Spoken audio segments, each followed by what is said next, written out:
Have you heard any of these before? Boredom leads to distraction, and distraction creates disruption. If you don't give the children something to do every moment, they will find their own thing and it won't be productive. Start strict and you can ease up later, but if you do not demand respect from the very beginning, you'll never get them to listen. When I was a beginning teacher, I was told that good classroom management meant controlling everything that the children do every moment of the day. Scripted lessons followed very closely, rotating children through centers at set intervals, having one of those, green light, yellow light, red light charts, definitely with prizes for good behavior, lots of teacher directed time. Good to have movement in it, but lots of teacher directed time. We're telling them what to do, right? We're going to minimize downtime to eliminate any time that children might have to do something else and create a disruption. And then, if we do all of this, it will eliminate all of the behavior issues. But what if good classroom management is not about controlling what the children do, but is about teaching them self-control? Hello, I'm Nicole Dravillas-Frabel, and this is Wildwood Teaching. And today I want to get us all started off on the right foot at the beginning of this school year by challenging the traditional notion of classroom management as control, and talking a little bit about how nature works to our benefits in helping children develop self-control skills. So I get it. We teachers are all juggling a lot. I mean, number one, anytime we are with a group of children, we want them to be safe, both physically and emotionally. And our classroom environment, whatever that might be, and our movement and the children's movement within that environment are definitely part of making everybody feel and be safe.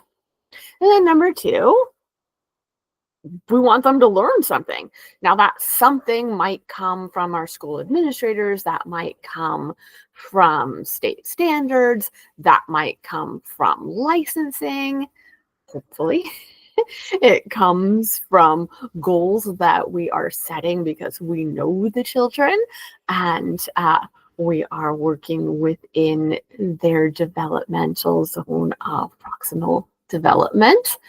But whatever it is, we have a very short amount of time that we want to accomplish these things. And so we don't have time to, help children listen. We need them to listen and to keep their hands to themselves and to treat materials and other children and teachers with respect.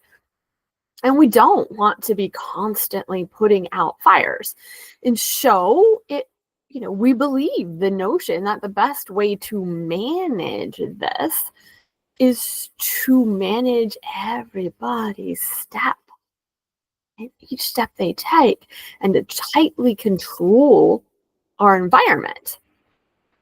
And all of the things that I mentioned right at the beginning, the behavior charts, the, timed centers, teacher directed time, that might work in the short run, right? But in the long run, at some point, it's going to fall apart, right? Because the children haven't learned what they need to do internally to control things. So when I first started teaching outside, I was terrified. Now, I do mean terrified. That sounds like an exaggeration, but it's not. I was new to nature based teaching and I wasn't at all confident. I didn't want children to get hurt. I didn't want children to get lost. I didn't want children to run away, or possibly the worst thing in a children's mind, if we're being honest, I didn't want them to get distracted by the nature and stop listening to me. Um, and so, in short, I was worried about all the unknowns in their environment. And so I was really worried about unstructured time, right? About giving up that control. But by so tightly controlling what the children were doing, I was causing everyone to miss out on the very benefits that nature provides. Nature invites children's curiosity and exploration. Hey, children are constantly asking all of those why questions. This time of year, why are the leaves falling off of the trees? Why are they changing colors? Well, they can't be curious if I'm not giving them any time to explore and I'm just directing their every interaction with nature. And nature is constantly changing. The branch that child notices today might have new buds tomorrow, or it might be completely bare, or it might have broken off and fallen to the ground.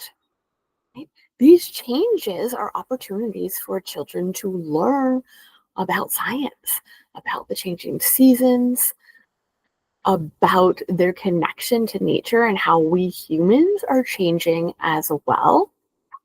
The weather is also unpredictable.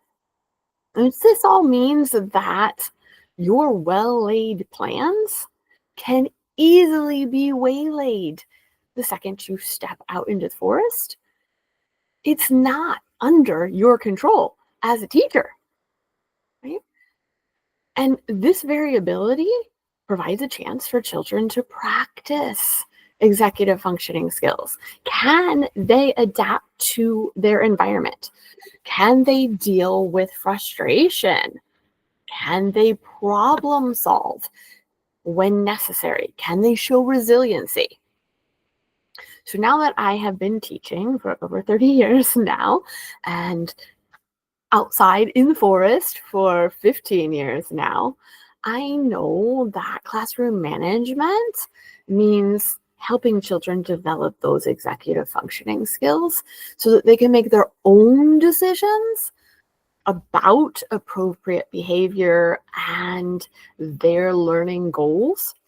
And that downtime, right, unstructured time for children to make choices is essential. I kind of equate it to, right, if you are, really angry, getting yourself into a state, the absolute worst thing somebody can do is to tell you to calm down, right? Because what happens when somebody tells you to calm down? Everything goes up a notch, right? Don't tell me what to do. I don't calm down. I'm not going to calm down, right? Kind of the same thing with children. Right? If we teachers are regulating everything that children are doing, absolutely some of them might comply, especially in the very beginning when everything's unknown. They don't know you. They don't know how you're going to react to them, right? They might comply because they must, right? Either because they already have developed some sort of respect for authority or fear of adults and authority, right? But the children who don't already have that, right? it's just going to be the constant calm down, ratcheted up moment.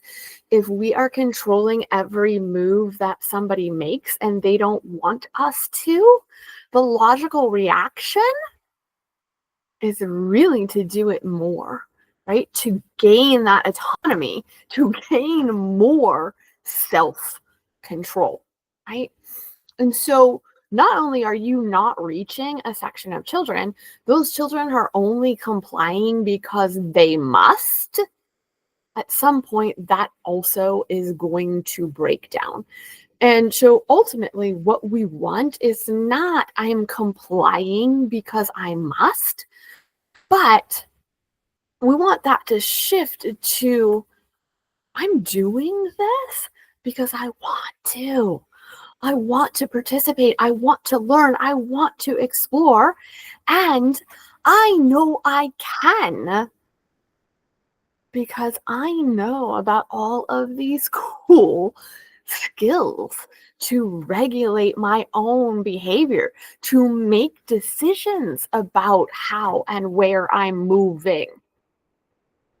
So instead of tightly managing the classroom environment by controlling children's movements within it, we need to give gradual responsibility to the children to control their own interactions with an engaging environment and to teach them the skills to be successful within it, right? So all of those skills, your calming and breathing techniques, language that you're giving them for identifying their emotions, for collaborating and negotiating with other children, and yes, with teachers, for problem solving, for how to recognize the signals that their body is giving them in terms of frustration or distraction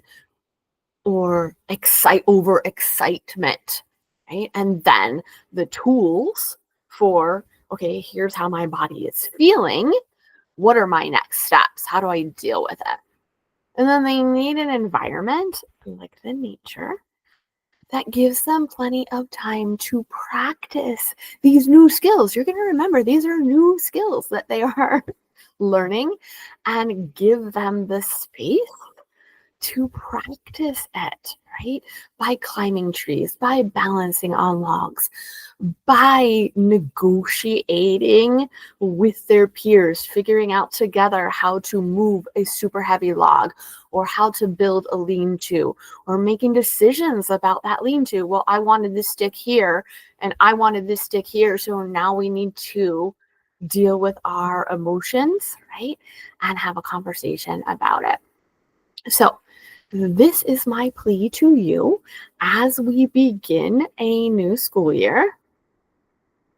Ditch the behavior charts, ditch the time centers, open the classroom to more unstructured time. Get rid of red lights, green lights. Get the children outside. Teach them the executive functioning skills. Teach it. And get them outside for plenty of time to practice those skills. Because the biggest key to making an outdoor classroom work is mindset shift for the teacher, right? If we want children to benefit from all of the fantastic variables in nature, then we need to start getting more comfortable ourselves as teachers with those variables, and then arrange our classroom environment. And by environment, I do mean the physical space, but also, right, our movement within it, our lesson planning, how we are structuring unstructured time within that classroom, right? That maximizes the ability for children to benefit from all of these variables. So I hope you will join me next week for another episode of Wildwood Teaching, because I plan to get us out in the forest. I will see you there.